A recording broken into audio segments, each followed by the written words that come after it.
Hello. Check me out. All dressed up. Went to the Finnish dance. So I got my Spyderco Puukko on me. And I just came back home. Came straight out with the dogs. Exemplary moment, right? Come straight out with the dogs. I had my phone in the car, so I grabbed it. I thought, I know what I'm going to do. I'm going to let the dogs out. I'm going to go as I am, straight into the woods, because right before I left for the dance, I was here walking the dogs, and I found a piece of maple that I cut earlier, and so I split it with the Spyderco Puukko, and then it was time to go. So I'm back again to continue with that, and I thought I would just demonstrate a little bit of that in a video for fun. Okay.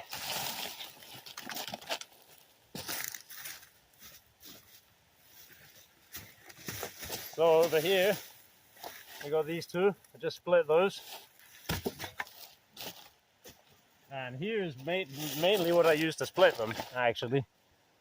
These two wedges and this mallet that were already here. So I only really had to use the Puukko just to open the split at the end. So we can do that now by way of demonstration. The sheath's working great, by the way. I just gave her a bit of a wax again yesterday. Amazing how much wax the leather will take up. Just keeps going in. So, yeah, gave her a little sharpen this morning. Still got most of the grind lines in there, but we're gonna end up with a very nice polish in maybe a couple of years' time or something of consistent use and sharpening. So, yeah, I mean, in principle, I wouldn't really baton on this knife, but there's batoning and then there's batoning, right?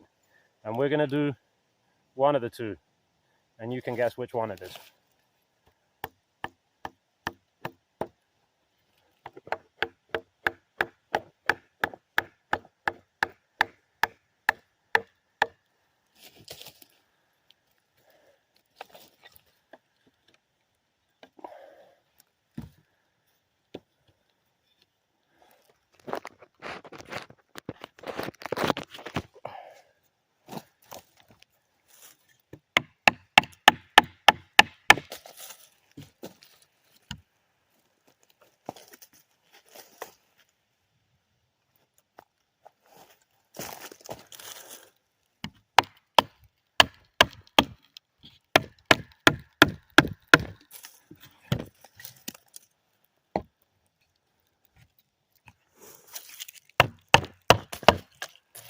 I mean, it's pretty self-explanatory, right?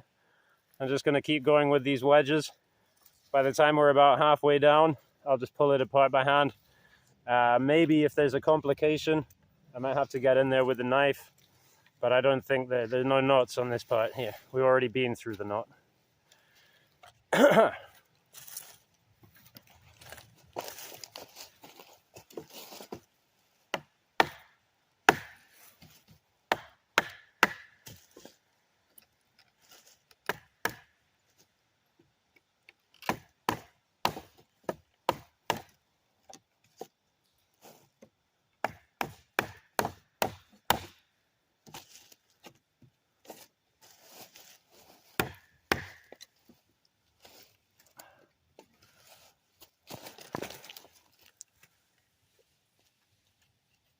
See that there?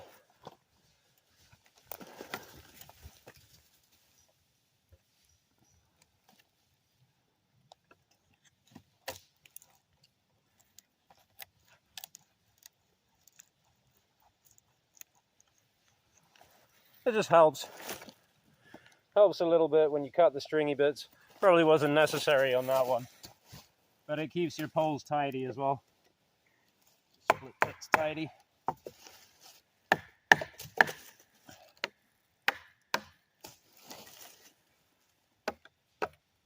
Huh. Yeah, one of these wedges is a lot thicker than the other, and sometimes it helps to just use the thinner one in the front and walk the other one behind it. Like here, we're in a little tight section here. Okay, turning the corner.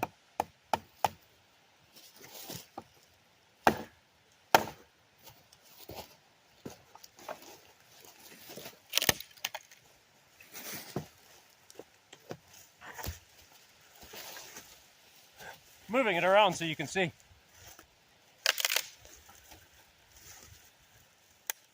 Whoa. Okay. Getting a little wander here. I think maybe if I just go in with the wedges again. Oh, where did I put my mallet? There we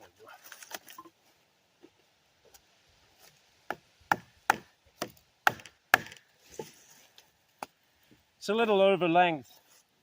I think this is about 6 feet long. Really only need 5 feet, so make them longer. You get a bit of leeway that runs out at the end there.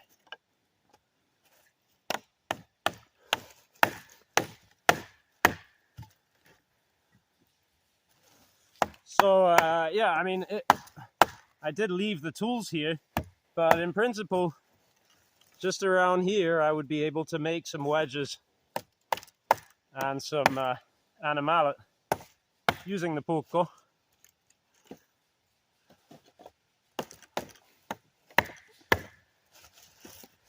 But also the Puukko is heat treated hard. So yeah, you don't really want to probably risk bashing on it. So I mean, these are now pretty good to carry out, but why carry all the pith and all the bark? Even just this pith, taking all that out, because that's the dampest part. Take a lot of weight off by taking the pith out.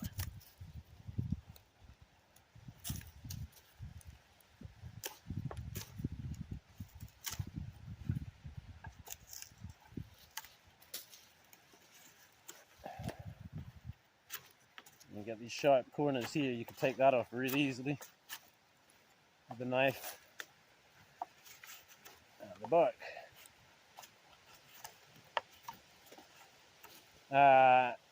I'll do a lot of finishing on this later back at the house. So they always almost always want to warp this way, yeah? They want to split out, they want to warp out from the way that you split them. And what I realized is that you can mitigate that to a great degree by taking off as much of this layer under the bark as you can spare, because that part pulls in, and the pith, being full of water, tends to push out. And so ideally, if you were able to cut out, and you knew what you were just right, you know, you cut the core out of the middle, you get it just right, it should pull itself straight. Now, many's the slip twixt cup and lip, but that's the theory as far as I can devise it.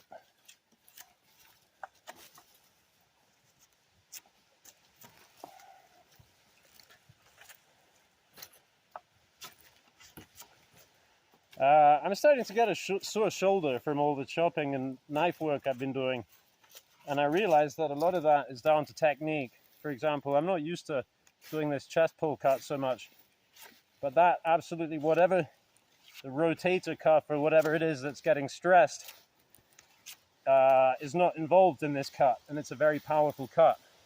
Also, holding the knife a little more still and then pulling the pole. I guess, you know, it's basically, I'm still figuring out the more advanced techniques of knifemanship, woodsmanship, and all that stuff. I'm here to share my journey, right? Not to tell people, look how amazingly good I am at this stuff and how much I know and woo woo woo. A lot of people also show up on my channel to tell me stuff, and I'm very grateful.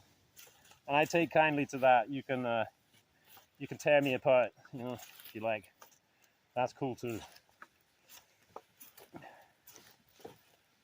All right. Well, that's done. I'll probably just throw the other one on my back as is, walk a little ways with the dogs, and then continue with that.